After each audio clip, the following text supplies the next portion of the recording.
Hello, I'm John Barrow, Director of ESSMA Services, European Stadium and Safety Management Association, and I'm a Senior Advisor to Stadium Designers Populous.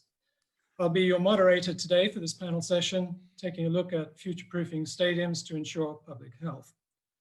My panel consists of 4 highly experienced international experts, starting with Michael Simoni, a shoulder surgeon and sports trauma specialist, previous medical director for the famous Fluminense football club in Rio, playing at the Maracanã, medical officer for the 2013 Confederations Cup and 2014 World Cup, and the 2019 CONMEBOL Copa America. Michael brings his extensive medical experience to the panel, and I look forward to his thoughts on the COVID pandemic and his forecast for the future. I'd like to introduce Paul Barber, Chief Exec and Deputy Chairman of Brighton and Hove Albion, where the Seagulls play at the beautiful 32,000 capacity Amex Stadium, opened in 2011. The club have played in the English Premier League now for 3 years, and the stadium was also used for the 2015 Rugby World Cup and hosts many business conferences and concerts in normal times. Paul will give us his frontline personal experience in dealing with the COVID pandemic in a modern, well-designed stadium, but where home matches are being played behind closed doors. And the prospect of live attendances has been postponed once again. So Paul will talk about some of his other challenges with the temporary loss of conferences and concerts, just to make matters worse. Then I'd like to introduce Lawrence Magrath, who's the Chief Exec of Cremon Advisory and Investments, a specialist boutique investment group operating throughout South America. So Lawrence focuses on business development of sports, entertainment, and media districts, together with naming rights deals and startup sports businesses. Lawrence will inject his wisdom and advice on investing in the future of sport under the current circumstances and into the future. And then finally, I'd like to introduce Sander van Stiphout, International Director and Program Manager for the Amsterdam Innovation Arena, the Johan Cruijff Arena, built in 1996 in Amsterdam, where Ajax play up to a capacity of around 55,000. The stadium is well known for its flexibility in hosting outdoor and indoor events such as major concerts, thanks to its innovative retractable roof. So in fact, Amsterdam Arena has been at the forefront of stadium innovation throughout its long history. So it's appropriate to hear from Sander regarding the challenges that the pandemic has presented and what measures will be taken to go into the future.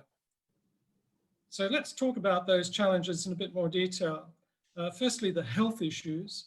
Michael Simoni, can you tell us in, say, 5 minutes about your own experience and what your advice would be for owners, clubs, and governing bodies? Michael. So good afternoon. It's an honor to be part of this prestigious panel and this major event, the Soccerex. So, well, first, I have to say, science needs time. And at this point, we didn't have time. So the coronavirus pandemic really ran over everybody. And that is an unknown experience. We were like planning World Cup and all kinds of different competitions, and suddenly the world has to stop to deal with something that the science has not experienced previously. And then our life changed for planning and for personal meetings to being online all the time. And all these marvelous platforms like Zoom, for example, we're using to make telemedicine and to talk about our business experience and about our medical experience. But that was really something new for us. And it takes a while for us to learn how to deal with the things and profit this in the benefit from patients and from sports activities. Well, at this moment, we have around like 8 months that everything began. I remember March when the United States closed the doors to Europe, and actually I was flying from Switzerland to Miami, and it was pretty confused. Nobody knew exactly what to do. And that's my first point. Since the beginning of all these issues, every country has acted in a different way. So it was a lack of a leadership. And I understand, I don't want to blame or make guilty people of that, because again, that was a completely unknown experience to everyone. So how can we say something about science and say something about treatment and about what to do if we haven't been there before? At least we haven't been there for a long time. So Now competitions are getting back. Every country is in a different part of the pandemic. In Brazil, the soccer games have already begun. We're talking about getting back to public. It's a big discussion. Brazil had a lot of political influence in the situation. It's a very bipolar country, and that was not good for that.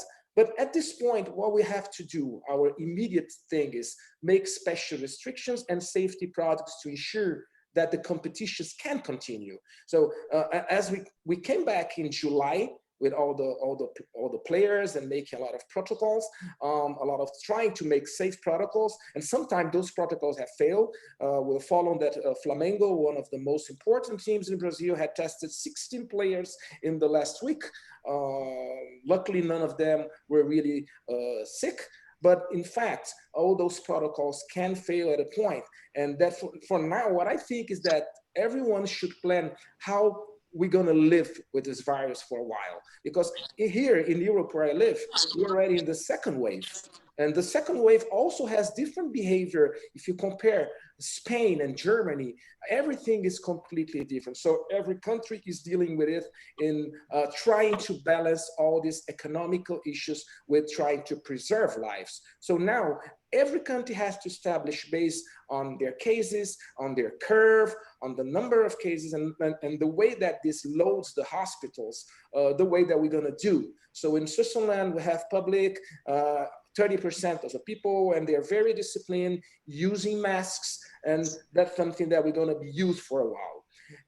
In the future, we think that we need to get back to public competitions and to make sure that the public, because soccer is about fun, is about happiness, but it's worse to talk about how to prevent this. 100 years ago, the things were exactly the same. So I believe that we have to connect themselves, change experience, and from then know how to do. So I expect the world to act together in union to get back to the competitions. That's what I could talk in very, very fast 5 minutes. Thank you so much for helping me. Thank you very much, Michael. Secondly, let's talk about the direct effects of COVID on the club. Paul Barber, can you give us an insight into the real challenges that you face and how you see the future, both immediate and long term? And how would you advise and share your experience, say, with other clubs? Thank you, Paul. Thanks, John, and good afternoon, everyone. Well, the stadium for us on a match day looks pretty much like it does today, unfortunately, empty. We've been playing behind closed doors here in the Premier League now since June, when we restarted the end of last season. We went into a lockdown period in March and didn't come out again until the June games that we played. And we restarted the season just a couple of weeks ago on September the 12th without fans again. And obviously the balance that we're trying to strike, like all sporting events around the world, is preserving people's safety, which Michael has just been talking about as being paramount, but also at the same time trying to stadium where we played Chelsea in a friendly. We had 2,500 fans in the stadium, and they came back that day to a very different experience.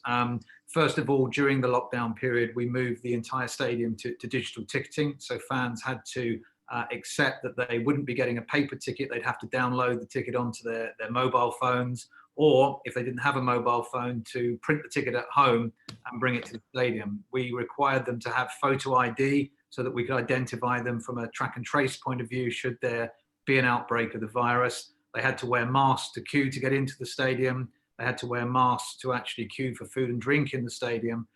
And then once out there in the stadium bowl, they had a minimum of 3 seats between each fan, and every other row was used as opposed to every row to try and ensure that distancing was maintained. They also had to self-declare their own health condition. So anyone that was displaying COVID symptoms or had come into contact with someone with the virus obviously had to stay away. And then during the game, we allowed people not to wear masks in the stadium, which was a way of giving them an opportunity to express themselves as they would normally do in a football match, but with the safety of having the distancing to protect them from passing on any virus, should there be the small chance that they had it when they came into the stadium. That event passed off very successfully. We did extensive research after the event. An overwhelming majority of people felt safe in the stadium, were delighted to be back, were happy to have new measures and restrictions imposed on them. But of course, that was only 8% of our entire stadium capacity that was being used. For us, that's not a sustainable financial model for the future. So the challenge for us, and particularly now the government have imposed even more restrictions on us over probably the next 3, 4, perhaps even 6 months, is to how we're going to keep the business functioning, how we're going to ensure that revenue streams are protected as far as they can be, and very importantly, how we're going to protect jobs during that period, because it's very, very difficult. And at the same time, we've got to keep our athletes fit and well. We've got to keep them fit to play because the matches will continue. We've got to protect the people that work with the athletes within a bubble within the football club. But at the same time, we've got staff that operate outside of the testing bubble who've also got to carry on their jobs, come into the office at a time when the government instructions are for the majority of people to stay at home for as much time as possible. So running a Premier League football club during this period is a challenge, not just a financial challenge, but an operational and a logistical challenge. But we're now getting used to this and probably having to get used to it now for some time to come, which I think is worrying, certainly from an economic point of view. But unfortunately, it's going to be necessary if we're to come through this period as an industry, and in our case, as a business, intact. Thank you very much, Paul. I think that probably segues into talking more about the financial implications. And I'd like to invite Lawrence Magrath to talk about his own experience and how he would advise stadium owners, training centers, major events, and so on to approach the future. Lawrence, would you like to step in there?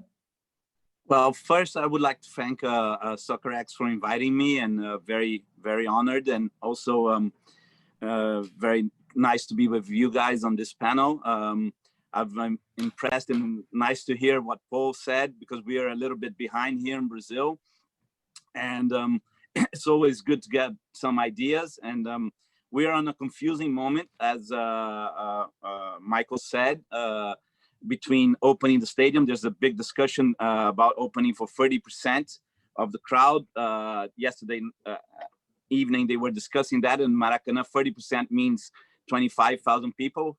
So, you know, it's a lot of people, and they have not gotten to a conclusion. But from a financial and sponsorship perspective, which is my strength, very confusing, very difficult. I was in the middle of a negotiation for a sponsorship for Maracanã, and obviously this has to be postponed, because if we don't get people on the seats to sponsor a stadium, it's not, there's a much meaning about it. You know, we need to have the immersion of the crowd and the fans. So on the other hand, I think that on the near future, all the issues we need to do, the protocols, will help to get a lot of knowledge about who's entering the stadium. If we had to open the stadium now, for example, you know, one of my suggestions would be, you know, first have everyone working on the stadium that has been immune, if it's possible. I know it's confusing, but it would be one of my suggestions, because the crowd would feel a little bit safer. And obviously, in countries like Brazil and other not as developed as Europe, you know, keeping people on their seats is very difficult. So at this moment, it's going to be the perfect moment to try to re-educate and getting people to sit on their seat, you know, defined seat on the seating. I think it's going to be important, because we can know who's who and who's where in the stadium. And that's going to be also interesting for financial issues in the future, because we can use that as data for the sponsorship. But on the short term, I think it's still very confusing for us down here in South America. It's going to take some time yet.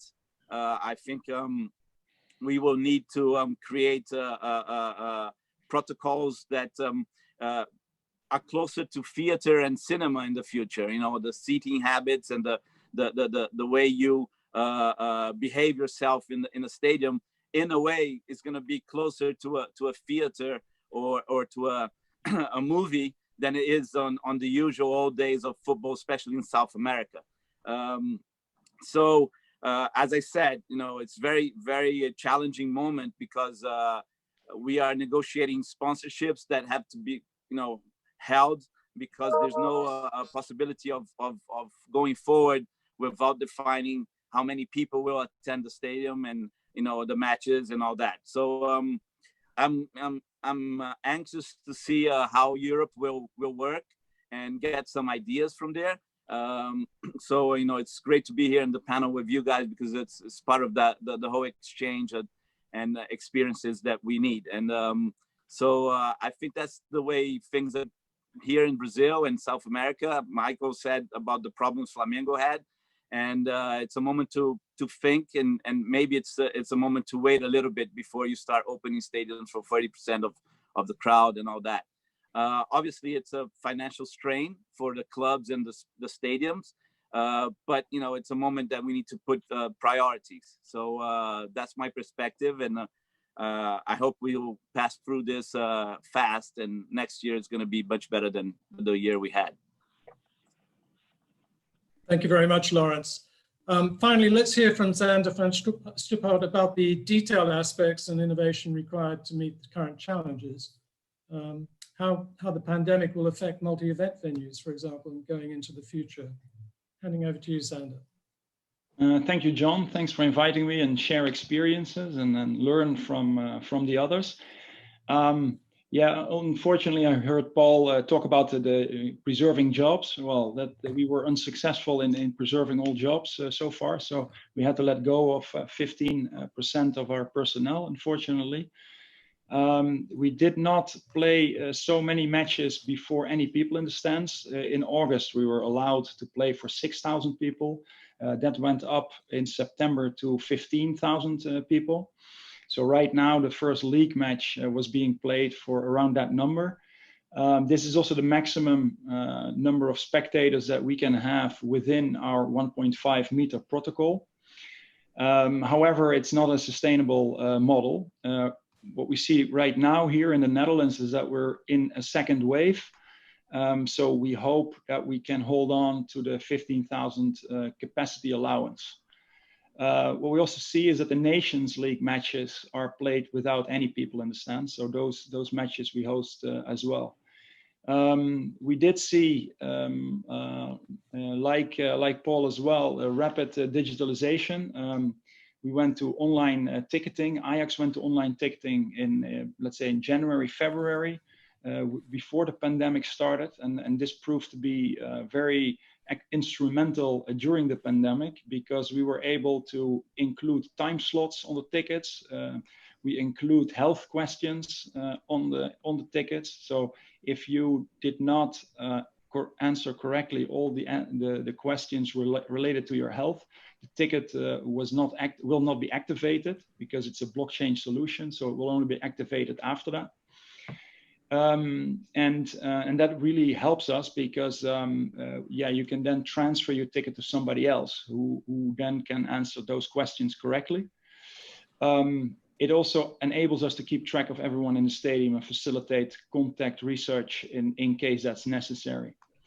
In our country, it's not necessary to wear masks, face masks, so we don't see that in the stands. But people are, of course, not very enthusiastic in the stands. They're not allowed to sing even. So, yeah, the atmosphere in the stadium is not really there.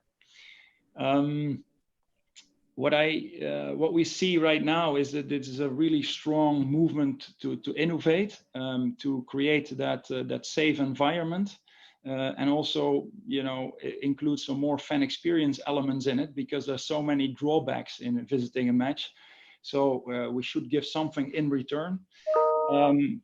Yeah, focusing on the safe environment is number one, and gaining the trust with authorities, because they have to allow us to open the doors a little bit more. In June, we started a program called Reimagine Football, together with City Football Group, with UEFA, with the Dutch Football Federation, with Ajax. And it was a call for new solutions that would help us during this pandemic. brought in around over 300 solutions. We selected around 27 of them. It is about clean air, such as UVC lighting that we're going to experiment with right now, pilot. It is a clean air in the sense that we are facilitating a large research program on aerosols. The knowledge is there for an indoor environment, but for a semi-outdoor environment, such as a covered stadium, the research does not apply. So there are some lessons to be learned, and also, yeah, the air filters that you would implement. Yeah, how do you do it? How many do you need? How do you implement them? So we're trying to figure that out in the next few months, so that can be scaled to other stadiums as well.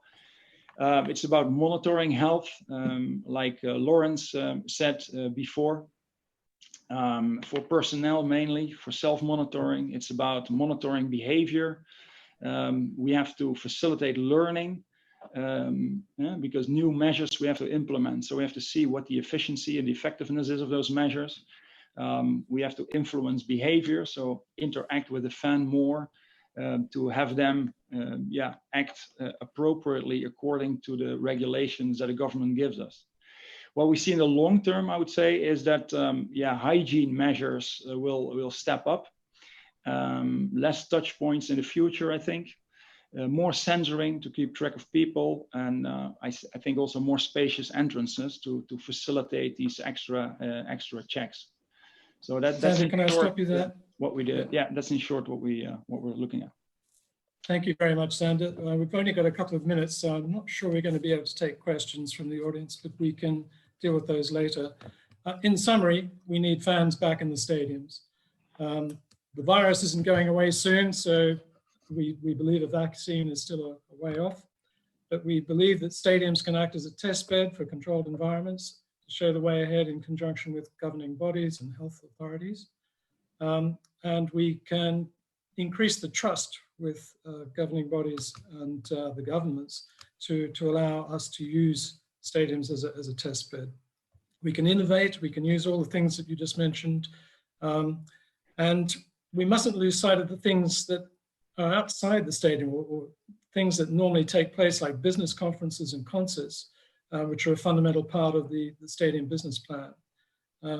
We believe that eventually we'll get back to a new normal, but existing stadiums are going to have to adapt really quickly, and new stadiums probably will be more expensive.